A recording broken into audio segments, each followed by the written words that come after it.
मैं क्यों लिखता हूँ? मैं क्यों लिखता हूँ?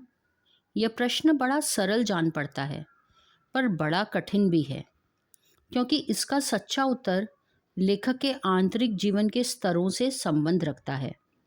उन सबको संक्षेप में कुछ वाक्यों में बांध देना आसान तो नहीं है, न जाने संभव भी है या नहीं। बस इतना ही किया जा सकता है कि उनमें से कुछ का स्पर्श किया जाए, विशेष रूप से ऐसों का जिन्हें जानना दूसरों के लिए उपयोगी हो सकता है। एक उत्तर तो यह है कि मैं इसलिए लिखता हूँ कि स्वयं जानना चाहता हूँ कि क्यों लिखता हूँ। लिखे बिना इस प्रश्न का उत्तर नहीं मिल सकता। वास्तव में सच्चा उत्तर यही है। लिखकर ही लेखक उस अभ्यांतर विवशता को पहचानता है जिसके कारण उसने लिखा, और लिखकर ही वह उससे मुक्त हो जाता है। मैं भी उस आंतरिक विवशता से मुक्ति पाने के लिए, तटस्थ होकर उसे देखने और पहचान लेने के लिए लिखता हूँ। मेरा विश्वास है कि सभी कृतिकार, क्योंकि सभी लेखक कृतिकार नहीं होते, ना उनका सब लेखन ही कृति होती है। सभी कृतिकार इसलिए लिखते हैं। यह ठीक है कि कुछ ख्याति मिल जाने के बाद कुछ बाहर की विवशता से भी लिखा जा सकता है, संपादकों के आग्रह से, प्रकाशक के तकाजे से, आर्थिक आवश्यकता से। पर एक तो कृतिकार हमेशा अपने सम्मुख ईमानदारी से यह भेद बनाए रखता है कि वह कौन सी कृति भीतरी प्रेरणा का फल है, कौन सा लेखन बाहरी दबाव का। दूसरे यह भी होता है कि बाहर का दबाव वास्तव में दबाव नहीं रहता, वह मानो भीतरी उन्मेष का निमित्त बन जाता है। यहाँ पर कृतिकार के स्वभाव और आत्मानुशासन का महत्व बहुत होता है। कुछ ऐसे आलसी जीव होते हैं कि बिना इस बाहरी दबाव के लिख ही नहीं पाते। इसी के सहारे उनके भीतर की व्यवस्था स्पष्ट होती है। यह कुछ वैसा ही है जैसे प्रातःकाल नींद खुल जाने पर कोई बिछौने पर तब तक पड़ा रहे जब तक घड़ी का अलार्म न बज जाए।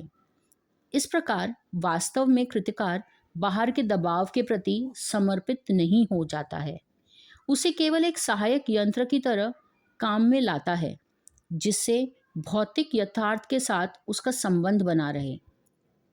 मुझे इस सहारे की जरूरत नहीं पड़ती, लेकिन कभी उससे बाधा भी नहीं होती। उठने वाली तुलना को बनाए रखूं तो कहूं कि सवेरे उठ जाता हूं अपने आप ही, पर अलार्म भी बज जाए तो कोई हानि नहीं मानता। यह भीतरी विवशता क्या होती है, इसे बखानना बड़ा कठिन है। क्या वह नहीं होती, यह बताना शायद कम कठिन होता, या उसका उदाहरण दिया जा सकता है। कदाचित वही अधिक उपयोगी होगा। अपनी एक कविता की कुछ चर्चा करूं जिससे मेरी बात स्पष्ट हो जाएगी। मैं विज्ञान का विद्यार्थी रहा हूं। मेरी नियमित शिक्षा उसी विषय में हुई। अणु क्या होता है, कैसे हम रेडियम धर्मी तत्वों का अध्ययन करते हुए विज्ञान की उस सीढ़ी तक पहुंचे जहां अणु का भेदन संभव हुआ। रेडियम धर्मिता के क्या प्रभाव होते हैं, इन सब का पुस्तकीय या सैद्धांतिक ज्ञान तो मुझे था। फिर जब वह हिरोशिमा में अणुबम गिरा, तब उसके समाचार मैंने पढ़े, या उसके पर्वतीय प्रभावों को भी विवरण पढ़ता रहा। इस प्रकार उसके प्रभावों का ऐतिहासिक प्रमाण भी सामने आ गया। विज्ञान के इस दुरुपयोग के प्रति बुद्धि का विद्रोह स्वाभाविक था। मैंने लेख आदि में कुछ लिखा भी, पर अनुभूति के स्तर पर जो विवशता होती है वह बौद्धिक पकड़ से आगे की बात है। उसकी तर्क संगति भी अपनी अलग होती है। इसलिए कविता मैंने इस विषय में नहीं लिखी।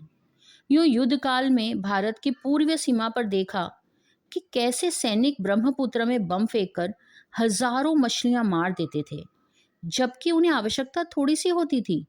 और जीव के इस अपव्यय से जो व्यथा भीतरी उमड़ रही थी, उसे एक सीमा तक अणुबम द्वारा व्यर्थ जीवनाश का अनुभव तो कर ही सका था।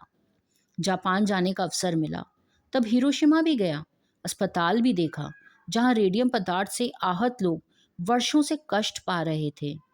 इस प्रकार प्रत्यक्ष अनुभव भी हुआ, पर अनुभव से अनुभूति गहरी चीज है, कम से कम कृतिकार के लिए। अनुभव तो घटित का होता है, पर अनुभूति संवेदना और कल्पना के सहारे उस सत्य को आत्मसात कर लेती है। जो वास्तव में कृतिकार के साथ घटित नहीं हुआ है, जो आंखों के सामने यहाँ नहीं आया, जो घटित के अनुभव में नहीं आया, वही आत्मा के सामने ज्वलन प्रकाश में आ जाता है। तब वह अनुभूति प्रत्यक्ष हो जाता है।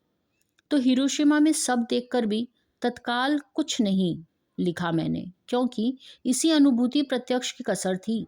फिर एक दिन वही सड़क पर घूमते हुए मैंने देखा कि एक जले हुए पत्थर पर एक लंबी उजली छाया है। विस्फोट के समय कोई वहां खड़ा होगा, या विस्फोट में बिखरे हुए रेडियम धर्मी पदार्थ की किरणें उसमें रुद्ध हो गई होंगी। जो आसपास से आगे बढ़ गई, उन्होंने पत्थर को झुलसा दिया। जो उस व्यक्ति पर अटकी, उन्होंने उसे भाप बनाकर उड़ा दिया। इस प्रकार समूची ट्रेजेडी जैसे पत्थर पर लिखी गई। उस छाया को देखकर जैसे एक थप्पड़ सा लगा। अवाक इतिहास जैसे भीतर कहीं सहसा एक जलते हुए सूर्य सा उगाया और मैं डूब गया। मैं कहूँ कि उस क्षण में अणुविस्फोट मेरे अनुभूति प्रत्यक्ष में आ गया। एक अर्थ में मैं स्वयं हिरोशिमा के विस्फोट का भोक्ता बन गया। इसी से मैं वह विवशता मेरे अंदर जागी। भीतर की आकुलता बुद्धि के क्षेत्र से बढ़कर संवेदना के क्षेत्र में आ गई। फिर धीरे धीरे मैं उससे अपने को अलग कर सका और अचानक एक दिन मैंने हिरोशिमा पर कविता लिखी। जापान में नहीं, भारत लौटकर, रेलगाड़ी में बैठे बैठे। यह कविता अच्छी है या बुरी, इससे मुझे मतलब नहीं है। मेरे निकट वह सच है, क्योंकि वह अनुभूति प्रसूत है। यही मेरे निकट महत्व की बात है।